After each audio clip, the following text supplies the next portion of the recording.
saying that we want to be, at our very best. I always come back to these core principles. Before I begin my remarks, however, I'd like to just pause for a moment and acknowledge something that's important to me, very meaningful in both my career and my MDRT engagement. And that is that a little over a year ago, my wife Barbara and I had the opportunity to come to Taipei and visit with, and the purpose of the trip was to extend to one of your fellow MDRT members in Taiwan, Peggy Tsai, the very first invitation in history from MDRT to any member from Asia to become the future president of MDRT. She was invited by me as the chair of the nomination committee to become a member of the executive committee and then to eventually become the president, which will occur in about 18 months. It was an honor for me to extend the invitation, and Peggy was one of the most deserving candidates I have ever seen. She had a very long and storied MDRT volunteer career, excelled in every leadership position, and was really a joy to work with throughout the years that I knew her. And it was so exciting for me to be able to journey to Taiwan and extend the invitation, and I am so grateful that she accepted that invitation. You should all feel very proud of her. She's doing an amazing job, and her presence on the executive committee has opened the door to MDRT's globalization efforts as the organization, approaching its 100th anniversary, is transforming itself to be a truly global organization. As I was putting this talk together, I was looking back at my own career and identifying ideas and concepts that I thought would be transferable, ideas that you might be able to put to use in your day-to-day practice. And just last month, as I'm recording this, I achieved my 43rd anniversary in this profession. Back in 1978, I began my career. I was only 21 years old. I was still in university. I had yet to finish my college career. And I was offered I purchased a life insurance policy. And as a result of that policy purchase, I was offered a job as a part-time agent in a college program with a company in Southern California where I grew up, and was invited to give it a whirl, see if I might have what it takes to be successful in the life insurance profession. And so fast forward to today, my career has been through multiple iterations. I've had ups and downs, as all of us have. I have had changes in the way I do business. I've had changes in the kinds of clients I work with.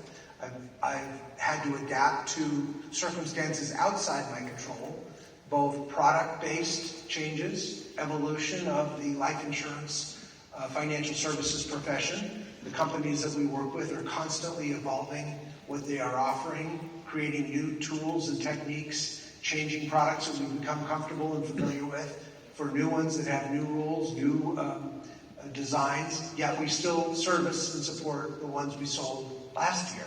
So it's a challenging and interesting career. Plus, as the more educated you are in the profession, the more experience you have, the higher the demand level and expectation on us by our client changes. So this quote that I'm sharing with you, which is from one of my favorite artists, Charles Schulz, the late Charles Schulz, who drew the Charlie Brown and Peanuts cartoon series, said that life is not a multiple choice test, nor is our career. It's more like a 1,000-word essay. When I think about it, it's not a sprint, it's more of a marathon. It's not a short story, it is an epic novel. And the further you go into the novel, the more interesting it becomes. At least that's been my experience. And so I hope that you can glean from this talk and our time together just a few ideas that might be useful as you build and rebuild and grow your practice. So some of you that might be brand new, these will be new ideas, new concepts. Those of you who are more seasoned like I am may find these an interesting refresher. So of course, we are all in the business of dealing with three core life principles: living too long, dying too soon, or becoming ill or injured, sick or hurt. the three major risk factors in an individual life. I think this is what differentiates the work we do in the life insurance-based financial services profession from those who work in property casualty insurance, who are insuring objects and items. We are focused on the human condition. We are focused on what keeps people awake at night. And we're also focused on the future. We're thinking in the future tense, always, about our clients, not just current need, but future need. We're advising them on areas that they, at some point, will want to explore with us and discuss. We're planting seeds for future opportunities with them, but we are helping them think about their lifespan as a through line. So remember this circle. And it doesn't really matter when you're engaging a client which area they want to discuss. Are they nearing retirement? Are they interested in retirement income? Are they interested in converting assets that they have accumulated through a lifetime of work into a guaranteed stream of income? Do they have concern over the market? Do they have concern over the money lasting long enough so that they are not a burden on their children and families? So we can enter this conversation from the longevity section. Or we can begin our conversation around illness, injury, or things that might interrupt our income and discuss the need for critical illness insurance or disability income coverage. Or if you're getting aged, perhaps long-term care coverage, the things that the products that we have available that can help them solve and finance those calamities that can happen in a family, and typically do eventually in almost all families.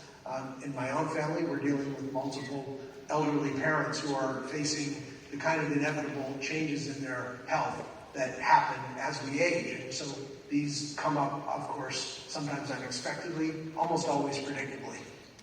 And of course, the area that we all think about, which is the risk of dying too soon. But not just dying too soon. There are people who plan for the inevitability of dying. Estate planning, legacy planning, the need for planning related to any taxation or liability that may be applied on their assets when they pass. So there are those who do end-of-life planning early because they know they will have liability or the family will need additional capital. So it's not just dying too soon. It's also dying when you're supposed to, dying on time.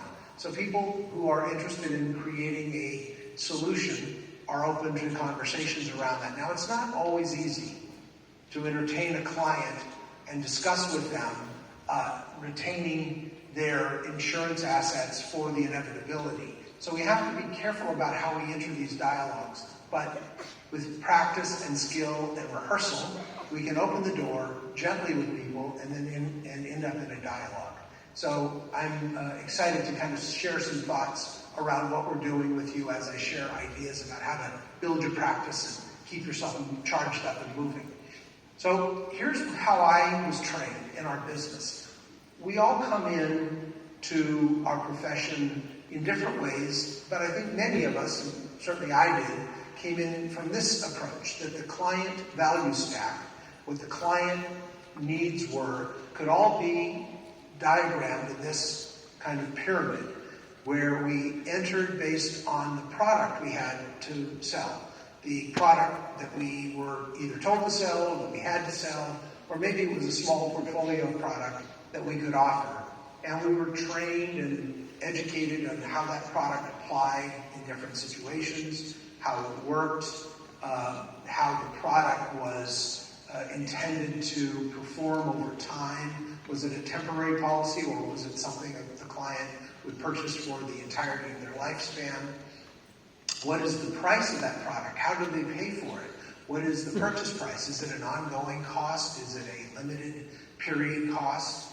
Is the product we were selling designed for short-term needs, long-term needs? How do we renew that product? What are the price variables? And most importantly, what's the value proposition when we're selling an insurance product? What is the return relative to the price? Of course, we're trained and we all understand that we sell leverage.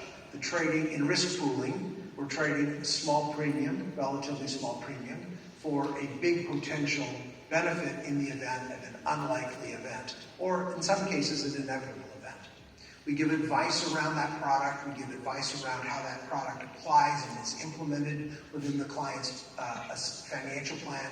And then we offer service to support it and go for it. This is the basic sales model that I was taught. This is the model that most of us have been at least exposed to, if not primarily used in the early days of our career. But once you've been in this business long enough and you've had an opportunity to work with enough clients and you educate yourself, you credential yourself, you move yourself upscale in terms of the kinds of clients you're working with, you end up looking at a value stack that looks something like this. The client is looking to you for more holistic solutions, all of those which are designed to bring you to ultimately the place of life's purpose, legacy, and achievement. Now, those of you who are familiar with Maslow's hierarchy of needs, this is an adaptation of that hierarchy. At the bottom level, we're taking care of the basics: debt, cash flow, tax payments, insurance, basic insurance needs, allocation of basic investment assets, picking investment managers, the kinds of things that we do foundationally in a financial plan. Clients are looking for assistance in all of these areas. And as we move upscale, they want help in planning for healthcare and college for their children, retirement planning and work-life balance, estate and planning, charity. Do we are engaged in charitable intent? Do we contribute to charitable endeavors? What's our interest in those areas? Building platforms for freedom against worry. So you're not awake at 2 a.m. worried about things that you can plan for. Finding time to have discretionary time, being in control and organized, caring for loved ones, and then ultimately getting to a legacy that we can leave behind to our children and our grandchildren and our communities and life's purpose. So this is the client value stack that most of us are either in now or migrating to as part of the evolution of the kind of work we do. There are 2 kinds of financial planners, in my experience. Those who come into the field from the life insurance and risk management side, and those who come into the field from the investment and asset allocation side. But both sides ultimately end up focused in these areas. But for me, and with the clients I work with, we always start at the foundation. Let's discuss the foundational issues in your financial plan. I meet a client who's well along the path in their life. They may have already handled many of the areas, and we're just then documenting and record keeping on what they've already done and moving forward. But for young people who are just getting started, this is a brilliant way to demonstrate the path a person is on as they work through their financial planning needs and goals and objectives. It helps them put a priority level in line so they can think through their position on all of these areas. I'm going to give you a food for thought here. I'm going to do this throughout the talk. I'm going to share some key concepts that I think you should know. First of all, this is something I learned early in my career, because everything we do from a business building perspective is designed around math. Everything can be reduced to fairly simple mathematical calculations. We all have a natural business development capacity. I have the ability now, after 40 plus years of career development, to add between 200 and 300 new clients, brand new clients, to our client book every year. So I have a team, I have a staff, they're all my clients, but we're working as a team, bringing in about 200 to 300 a year. Now, we did have a peak year a few years ago, which was over 800, kind of wiped us all out that year. We just had some opportunities that just really took off. But our go-forward rate is typically 200 to 300. And we have approximately 4,000 to 5,000 individuals in our client book currently. So we're servicing a large group of people. We're also working with new people being introduced to us. So we have a very robust practice. Now, the average client, based on my experience, will do the incremental business with me every 5 years. People I've spoken with generally acknowledge that that's about right. So if you, in your career mathematics, are calculating on the trajectory and growth of your practice, if you can consider roughly a 20% new business rate on existing clients and maintain the new business capacity, whatever it is, 50 a year, 100 a year, 200 a year, whatever your natural capacity is, if you can continue to add new clients to your client book and keep in touch with your existing clients, you will find that the incremental compound growth on your business will become exponential as existing clients do repeat business with you. It may not be big cases always. Sometimes they may want your help in a small matter on insuring their grandchildren or adding a college funding strategy for their youngest child or something incremental. But I used to say that if you have a client who's done one piece of business with you, you have a customer. If you have a client who has two pieces of business with you, you have a good customer. And if you have a client who has done more than two pieces of business with you and has sent you a referral to someone you can work with, you have a real client. So what you're looking for is to, of course, migrate customers to good customers to really great clients that are not only helping you build your business through referral, but also doing repeat business. And that only occurs over time through steady stewardship of the relationship with your clients. So as long as you're staying in touch, you're providing valuable service, you're being a good steward to the relationship, you can pretty much count on about 20% of your book of business doing new cases every year with you. So you're going to get to a point where you will be forced to, through compound growth of activity, have to staff up, find some support, get people to help you manage all that business, because there's no way you can manage it all by yourself. Take care of the defensive parts of our business, application processing, customer service, etc. So make sure that you are focused not just on steady new business, but also stewardship of the existing clients. Keyword, stewardship. So how do we build new clients in the first place? How do we get ourselves out of the slump when we need new activity? How do we find a way to reinvigorate that new client addition to our business? Maybe I'm talking to people who are in the business 20 years and have kind of taken a plateau in their practice. They're working with existing clients, occasionally writing new business, but they have a comfortable income. They're not really trying to grow their business. So if you really don't want to live in that place, and this is where MD or 2 helped me, was to find a way to motivate to move to the next level. And it was for me focusing on my pipeline, the clients that were coming in the door, the prospective clients that were coming in the door, and how to keep that pipeline full all the time.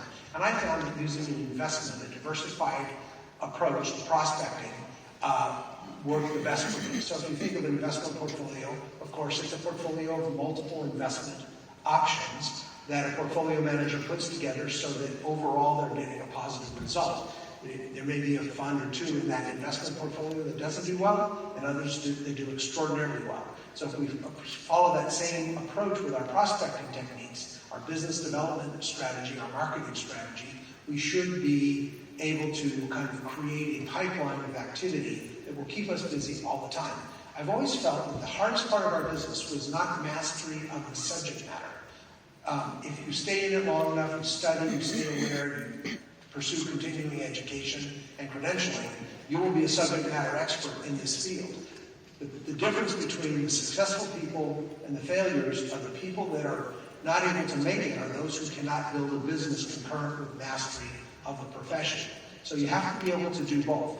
So I take for granted that everybody who has chosen this profession is and has as part of his or her career progression a continuing education and professionalization of the work we're doing so that we are always at the cutting edge. The clients that are working with us know they can come to us for good, competent answers, and that we are capable of helping them work through solutions or problems as they present them to us with viable solutions. But how do you get those people in the door? That's always the challenge. I always found it. I moved from where I began my career in Southern California up to Northern California, so about 400 miles away, and had to start all over. And this is the technique I used to build clients in an area where I knew no one. So imagine you got on a plane and you flew to a city, a big city that you've never been in before, and they dropped you off at the airport and you had to build a business and you knew no one. How would you do it? Well, this is what I used. Of course, we all know about referred leads. The best source of new clients are those coming to you by introduction from existing clients. But there are other ways to create prospects. One is nesting. Nesting is an environment in which you are part of, that you are doing business within that nest. The earliest introduction I had to the nest was a company that I did business with, the owners, And then I asked the owner if I would have the ability to do some training for some of their employees on fundamental, basic risk management and financial planning around insurance. And the owner allowed me to do so. And I started to do business first with the most senior people in that company, and then the people that they worked with. And pretty soon, I was the embedded go-to person in that company for all things insurance. Now, not everybody did business with me, but enough did it that I was known as the insurance man. So if you can build nests in companies, in organizations, in social groups, in perhaps your church or temple where you worship, people get to know you, become trusting of you, and you build credibility. So a nest is an environment that you have nurtured in which you are known as the go-to person. So nests are a great tool for prospecting. Professional introductions were huge for me. Building relationships primarily with accounting firms and accountants, chartered accountants, certified financial planners and accountants, as well as attorneys, and especially tax attorneys and legacy estate, probate and wills and trust lawyers. So once I built credibility there, they would bring me in periodically just to meet with their clients who had issues related to insurance planning, especially working with professionals who are specialists. So if you specialize in an area, you are particularly good working with a certain kind of client with a certain kind of problem, find attorneys, find accountants who have clients that have those needs, and then you can build a referral network. Through that, you can refer business to the accountant, to the CPA, and the attorney. Activity and service clubs. I'm a member of Lions Clubs International. I have many friends who are Rotarians, Kiwanis, Optimists. There are many service organizations globally. I'm sure there are service organizations within Taiwan where you do good outreach and community work. It's really a charitable spirit kind of organization. You don't join to get members, but the byproduct of membership, the byproduct of service is people trust you, want to work with you, and come to you for advice, and in those cases, you have clients that you can work with. Now we have digital marketing. Now I didn't have digital marketing when I began my career, when I was transitioning. So this is an area that we have now through LinkedIn and WeChat and Facebook and YouTube and all the different things we can do to get our recognition out there, our network going. So you can leverage digital, of course. I love workshops. Workshop was my equivalent of digital. I would invite people that I didn't know to come to a workshop where I would educate. I would bring in outside speakers and I would teach, and the outside speakers would teach, and we would help people learn about topics that we could help them with, and then inevitably those people would want to come to work with us, and we would have an opportunity to do business together. And finally, advertising. Now, broad advertising, in my opinion, has never worked well, but if you can do targeted advertising, you want to work with physicians, advertising to physicians. If you want to work with architects, advertising just to architects, positioning yourself within a professional field or a business channel where you are viewed as the expert, that's another opportunity. And I'm sure each of you sitting in the audience listening to this will identify some of these ideas and think of things I haven't even thought of. So I'm sure there are options that work in Taiwan that I maybe am not aware of, or things that you can do. But people are people. And remember to keep it simple. All we're trying to do is meet people that we don't know. So there's only two kinds of people in the world, those we already know and those we have yet to meet. And if we can meet the people we don't know, our career will grow and blossom. So our goal is to focus on the pipeline and find ways to meet those people that we have yet to meet. Here's another practice tip. You must know your business activity math. And what do I mean by that? Well, you have to know what your typical ratios are for converting a person you do not know, a suspect, someone you know of maybe, but not know personally, to a prospect, and from a prospect to a real possible client, and then to a real client. And the closing ratio that most of us are familiar with, and that actually was true for me for a long time, was that I could convert about 3 people out of 10 from a prospect status, someone who was qualified based on who the kind of person I wanted to work with, convert about 3 of them into an actual conversation, an interview where I could gather enough information to make a presentation and a proposal to them. And out of the 3, my closing ratio, immediate closing ratio, was almost always 1 out of 3.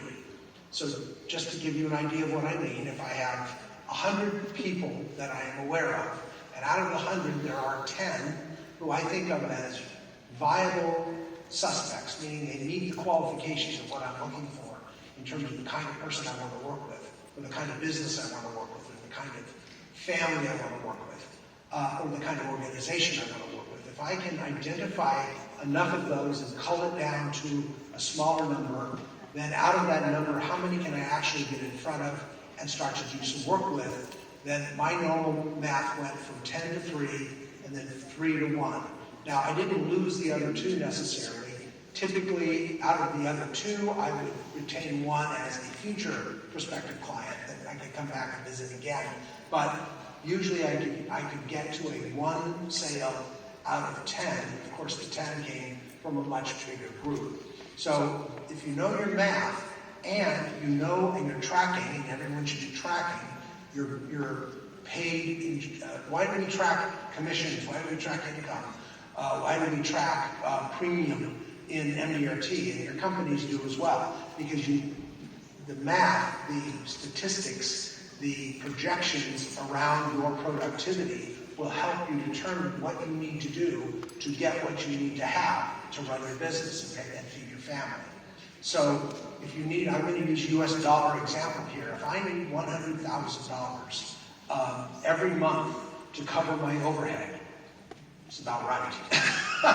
I need to have at least 10 closes every month in order to just meet my office operating expenses.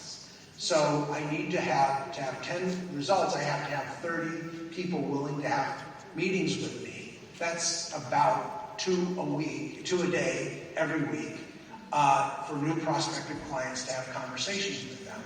And then out of each of those, I will get roughly 10 cases out of 30. Again, I may start with 1,000 people and end up with 100, and out of 100 I get 30, and out of 30 I get 1 case sold, and out of that 1 case I need to have about 1 case every day to close my practice. Obligate around 2 cases every day to close my overhead. So if you know your business math and you understand the math and the ratios of your productivity, you can reverse engineer the activity you need to have each year as part of your business plan to drive the outcome you're seeking. So reminder here, focus always on your pipeline. The most important aspect of your business, regardless of what everybody else tells you, is the pipeline, the activity that's coming down the pipe for you to manage. You can't just go out and find a sale. You have to build a pipeline that feeds you activity, and so that you're always working the cases that are coming into you through that pipeline.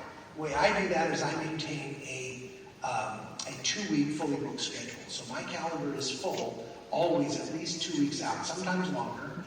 If there's a cancellation or a client who has to move the appointment or something happens, then I always have an opportunity to fill it in advance. And I use those full days to create the engine that drives the train of my business. So if you always have a 2-week fully booked schedule, even if you go on vacation, or a holiday, you're coming back and you have a fully booked schedule for following the holiday, so that you have activity. You're not trying to start from 0 again. So you don't accomplish this, though, by going to 100%. We have to start incorporating some of these practice techniques as we go. So the first thing we focus on is just getting up and out of bed on time every day and making it to the office. 0 to 10, and then 10 to 20, 20 to 30. We're going to gradually incorporate new strategies in our practice about prospecting, about activity, about business hours, about having a structured, mathematically driven business practice. If you just leave it to happenstance and chance, you don't know where you're going to end up. If you use your history, your math, you use the things that we have all been taught to use, then you know how to do this. Remember, this is a trap we fall into. We write a big case. Suddenly we have one case that brings in the equivalent of 10 or even 20 times a normal case for us. It's easy to get lulled into the belief that we can live in that world. For most of us, big cases don't come every day. They generally come after a significant amount of activity. When I first started in the business, I was told it takes 50 cases before you get the big one. So if you keep your mindset on just doing business consistently, with that pipeline full feeding you, your big case will arrive without expectation of it, and you'll grow and learn because of that big case. And gradually, it will help raise your activity level and raise the size and quality of your business. But if you stop what you're doing every day and just focus on the big case, it's a very good probability that you're going to end up in disaster. So with that said, I'm going to thank you for your attention. I know that I spoke very fast. I hope the people that were interpreting this message were doing it in pace with what I was saying. I believe this is being recorded, so you'll be able to watch it again. But I'm just grateful to be here. I know each of you have it in you to get to MDRT. So for those of you who are longtime MDRT members, look for someone who is maybe an aspiring member who needs a little mentorship. Take them under your wing and mentor them. Give them some great ideas. Help them along. Let them know that you're available to work with them. And for those of you who are brand new, look for an experienced MDRT member. So if you've never qualified for MDRT, it's not that hard. Take the entire year and break it down into small bites, and then you'll be able to have a successful outcome of your life and your career. And I hope to see all of you at the MDRT annual meeting next year, and hopefully the global conference this year, God willing, and the pandemic under control, we'll all be together again very soon. I thank you very, very much.